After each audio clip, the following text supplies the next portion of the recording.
सीताराम सभी को। कैसे हैं आप सभी? आई होप आप सभी अच्छे होंगे और स्वस्थ होंगे। तो आज जो है हम आगे लेखन दोष के निवारण पढ़ेंगे। कल हमने कारण पढ़ लिया था, आज हम निवारण के बारे में पढ़ेंगे कि किस तरीके से हम जो लेखन दोष बच्चों में हो गया है उसका हल क्या है, उसका निवारण कैसे करें। कहता, छात्र लिखते समय लेखन संबंधी विभिन्न प्रकार की अशुद्धियां करते हैं। बिल्कुल सही। जिसके निवारण निम्नलिखित हैं। सबसे पहला, लिखने का अभ्यास प्रारंभिक कक्षाओं में ही किया जाना चाहिए। बच्चे को स्टार्टिंग क्लासेस में ही लिखने का जो प्रैक्टिस है वो करवानी चाहिए। उन्हें अक्षरों की पहचान कराई जानी चाहिए। उन्हें व्याकरण का पूरा ज्ञान दिया जाना चाहिए। उनसे बार बार रीडिंग करवानी चाहिए या उनसे लिखवाना चाहिए, प्रैक्टिस करवाई जानी चाहिए। अलग अलग विधियों का उपयोग करना चाहिए और उन्हें जितना भी है उन्हें ज़्यादा से ज़्यादा प्रेरित करना चाहिए कि वो सीखें और सही सीखें और अच्छा सीखें। कई सारे ऐसे चीज़ें हैं जिनसे हम जो है बच्चों की ये लेखन दोष दूर कर सकते हैं, है ना। आइए अब आगे पढ़ते हैं। कहता, व्याकरण का पूर्ण ज्ञान विद्यार्थियों को भाषा के साथ साथ सिखाना चाहिए। भाषा के साथ साथ कि क्या है, बच्चों को व्याकरण का ज्ञान भी सिखाना चाहिए। गलतियां मैक्सिमम कहाँ होती हैं? जब बच्चे को यही नहीं पता होता कि बड़ी ई छोटी ई का क्या महत्व है, कहाँ कौन सी ई की मात्रा लगनी है, छोटे ओ बड़े ओ की मात्रा कहाँ लगनी है, कहाँ नहीं लगनी है, व्याकरण आदि का, या तत्सम तद्भव, वचन बदलो, लिंग बदलो, ये आदि क्या होते हैं, इन सब का भी क्या है बच्चे को पता होना चाहिए। इन सब का ज्ञान भाषा के साथ साथ ही बच्चे को दे देना चाहिए।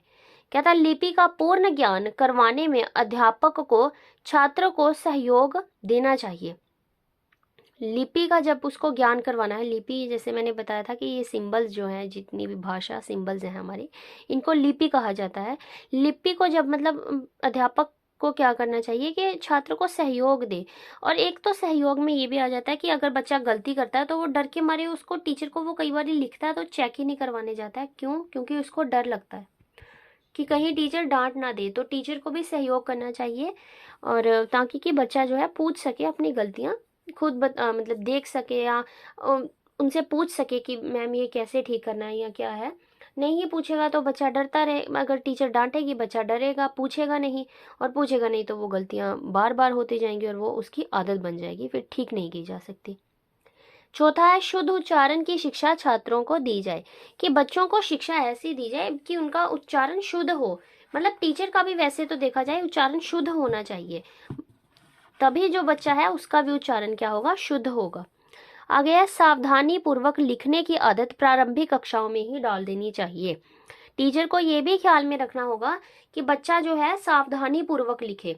कई बार बच्चे लापरवाही करते करते ढंग से नहीं लिखते हैं, जल्दी जल्दी में लिखवाते हैं, जल्दबाजी में लिखते हैं, तो टीचर भी क्या है चेक कर देता है। लेकिन नहीं, टीचर को चाहिए कि वो भी बिल्कुल भी लापरवाही ना बरते और बिल्कुल सावधानी से बच्चे को जो है प्रारंभ से ही, प्रारंभिक कक्षाओं से ही क्या है लिखने की बच्चे को आदत सही तरीके से लिखने की आदत डाल देनी चाहिए। ठीक है। आगे है, बाहर खड़ी का अभ्यास करवाना चाहिए। अब 12 खड़ी का अभ्यास करवाना चाहिए। अब 12 खड़ी का अभ्यास, 12 खड़ी होती है वर्णमालाएं जो मतलब जो 12 खड़ी एक तरीके से जो है वर्णमाला, जैसे यही अ आ ई ये जो होता है ना, इस तरीके का एक चार्ट होता है जिससे बच्चे को आवाज का भी पता चलता है।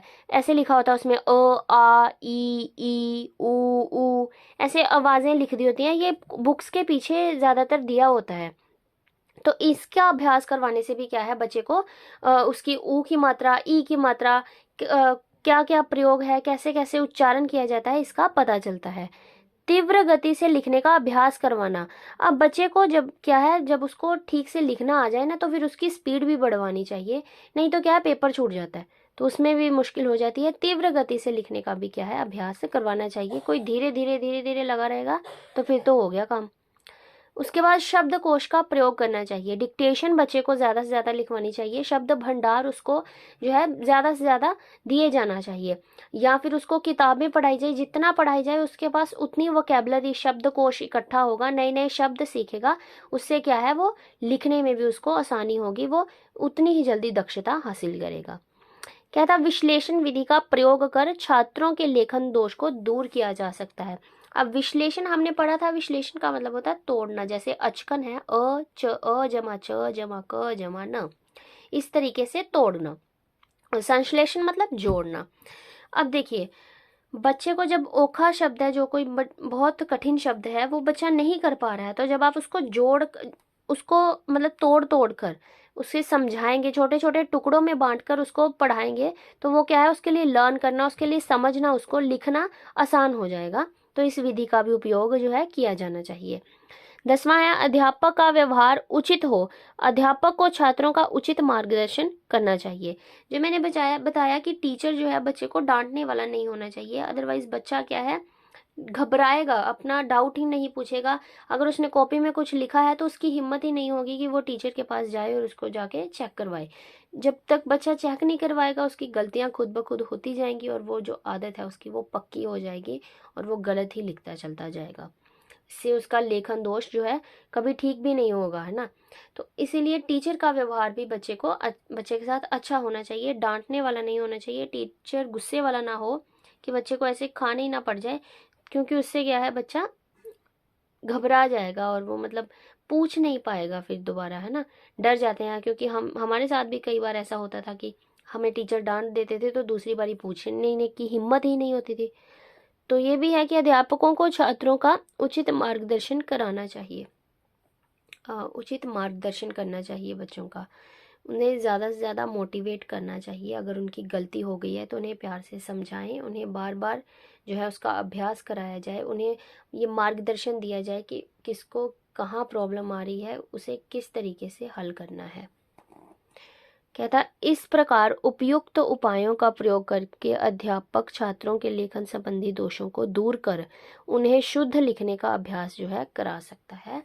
इससे जो है हमारा लेखन दोष, जो लेखन कौशल, सॉरी, ये जो चैप्टर था ये भी कंप्लीट हो गया है।